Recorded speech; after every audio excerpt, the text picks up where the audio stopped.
Secretary for Farming, George Eustice.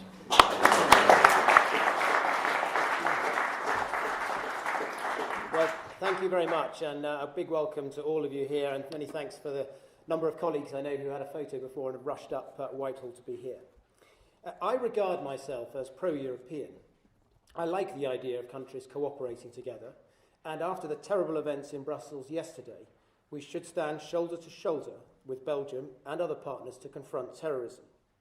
However, there is a difference between being pro-European and being in favour of the EU system of government. And at the heart of the debate about EU membership is one simple question.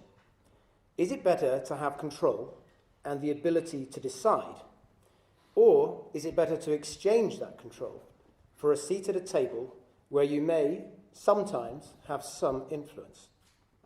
I believe there is a special value in having the ability to act, to decide and to get things done. Where we have control, we can bring clarity and consistency. We are more agile. We can act decisively and quickly to deliver change where change is required. But where power has been ceded to the European Union, we see inertia, inconsistency and indecision. And when you look at our proudest achievements in the EU, they offer clues about where our future lies. The achievements we cherish most of all are those where we've secured opt-outs from EU initiatives. Margaret Thatcher secured an opt-out from elements of the EU budget in the rebate deal. And to this day, safeguarding this opt-out is the number one priority for the Treasury. John Major secured an opt-out from the Schengen Agreement, so we retain some border controls. And as we face an immigration crisis in Europe, we breathe a sigh of relief that we never signed Schengen. And of course, we all count our lucky stars that the British public ignored Tony Blair and remained resolutely opposed to joining the euro and giving up control of monetary policy. We've never opted out of any EU initiative and regretted it. On every occasion we've chosen to retain control, we've proved that we can deliver better outcomes. And that ought to tell us something. We are not very comfortable with the idea behind the European Union. And as we face this referendum, we ought to ask an important question. If we were right to opt out of the euro, right to opt out of Schengen, and right to secure the budget rebate, then where else would it make more sense if we took back control?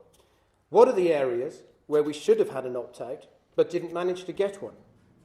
Today, I'm focusing on one such area, agriculture. I grew up on a farm, went to agricultural college, and spent 10 years working in the farming industry. One of the things that drove me into politics was my experience of the growing volume of pointless paperwork and spirit-crushing regulation affecting the industry. The CAP has been a central policy of the EU from the beginning and accounts for almost 40% of the EU budget. We give our money to the European Union, convert it into a foreign currency, creating unnecessary exchange rate risk, and then get about half of it back with lots of strings attached. The system has been through various changes over the years, but remains a centralised and bureaucratic policy. In its current form, it attempts to codify and regulate almost every conceivable feature of our landscape and almost every conceivable thing that a farmer might want to do with their land. Some 80% of legislation affecting DEFRA comes directly from the EU. It is all pervasive. How many farm inspections there must be in a given year? What proportion of those inspections must be random? How much a farmer must be fined if they make a mistake? How much they should be fined if they make the same mistake twice? The precise dimensions of EU billboards and plaques that farmers are forced to put up by law, the maximum width of a gateway, how we define a hedge, whether a cabbage and a cauliflower are different crops or should be deemed the same crop for the purposes of the three-crop rule. The list goes on forever, and it is stifling. Compliance with this plethora of farming regulations is enforced through a complex and rather dysfunctional system of penalties called disallowance. Auditors working for the EU Commission can levy fixed percentage fines against the government on the entire CAP budget for perceived breaches in the enforcement or administration of regulations. When there is disagreement, there is a mediation process, but it is designed so that the Commission holds most of the cards. The UK is typically fined in the region of £100 million a year for a multitude of mainly trivial breaches of the rules, none of which actually matter very much in the scheme of things. Collectively, these rules and the way they are enforced manifest themselves as a rival power to the decisions of accountable ministers. The combined effect of having complex regulations that attempt to codify everything and a draconian, unpredictable system of fines creates an atmosphere of perpetual legal jeopardy in a department like DEFRA. It militates against good governance.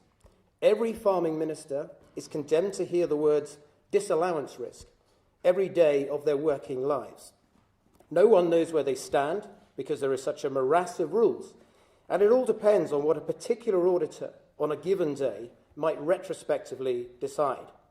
So however hard we try to abide by the rules, it is inevitable that the British taxpayer will be routinely stung by fines. This makes people risk-averse and afraid to consider doing things differently, and it means that ministers spend far too much of their time wrestling with lawyers before they can get anything done at all. So the constant pull of EU law makes trying to do the simplest of things curiously complicated and often impossible. And let me give you one example. Soon after becoming farming minister, my ministerial box contained a submission where I was asked to sign off the final appeal decision relating to a farmer's support payment for the year. His wife had always done the paperwork on the farm, but she had sadly died of cancer. With everything going on in his life, he had missed the deadline for submitting his application form. At each stage of the appeal process, people said the same thing, that they felt tremendous sympathy for the farmer, but due to strict EU rules, he must forfeit his entire payment for that year. I disagreed, so I sent back an instruction to pay him. He had just lost his wife, and after all, deadlines are arbitrary. A few days later, a group of worried-looking lawyers and officials trooped into my office to explain the intricacies and risks of the EU regulations and to invite me to reconsider. Then we argued about it for the next 6 months until I finally got the decision that I wanted. Fighting cases like this is a constant feature of my job because the smallest of decisions now carries legal risk and the risk of fines. Now, supporters of the EU blame our civil service for these problems, accusing them of gold plating. But that's unfair. They are not making it up. This country is hit by needless fines of around £100 million a year. Furthermore, the government has already changed guidance so that all EU directives must be copied out word for word, and we've also introduced a system of regulatory budgets. So gold plating is not added by our own civil service, it is added by EU auditors. Some will say that these are all arguments for reform.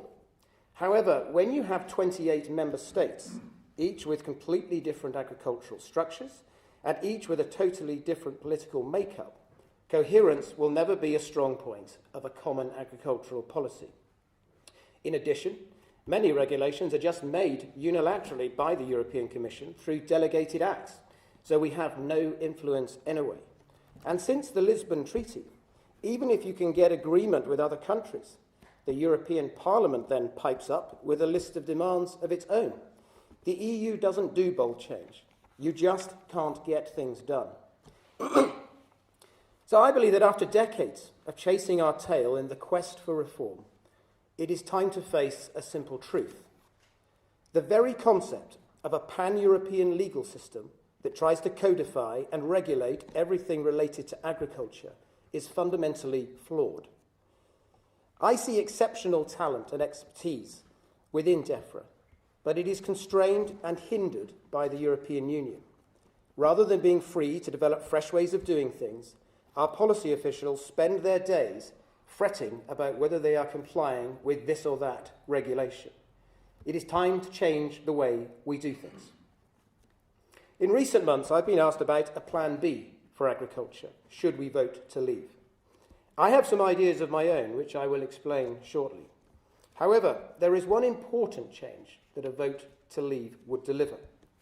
For the first time in over 40 years, ministers would have the power to change things, and farmers will be given a say in shaping their future. A UK agricultural policy will not be dumped on everyone from on high like the CAP. So today, I'm writing to all of the farming unions and environmental NGOs in the UK to invite their views on what a future farming policy outside of the EU should look like. I want them to be ready for change and to be part of it. And let's get one thing straight. The UK government will continue to give farmers and the environment as much support, or perhaps even more support, as they get now. The Prime Minister has made that clear, and I agree with him. After all, non-EU countries like Switzerland and Norway actually give more support to their farmers than we do. In the scheme of things, the amount of money spent on our countryside and wildlife is modest when compared with spending on other departments. But we could spend our money more effectively if we had control. We will also maintain a free trade agreement. Last year, we exported £7.5 billion worth of food to the European Union. But we imported food worth £18 billion. We have an annual trade deficit with the EU in food alone of £10 billion a year. So they need a free trade deal as much, or perhaps even more, than we do. And I think there should be 4 key themes to a future UK agricultural policy. Firstly, we must invest more in science and technology if we want our farms to make the next step forward. New genetic breeding techniques, such as gene editing, could reduce our reliance on pesticides, so we should support their development and put in place a new UK regulatory regime based on science and evidence rather than the politics of the EU. Secondly, farming has always been a risky business because of the weather and because of price volatility. Farmers want to earn their profit from the market, but they need a helping hand when things go wrong. I want us to explore the potential for government-backed insurance schemes, like they have in Canada, and futures markets, like they have in the US, to help mitigate risk. Thirdly, we must replace the existing system of cross-compliance rules and the chaos caused by an annual application process with something simpler and more rounded.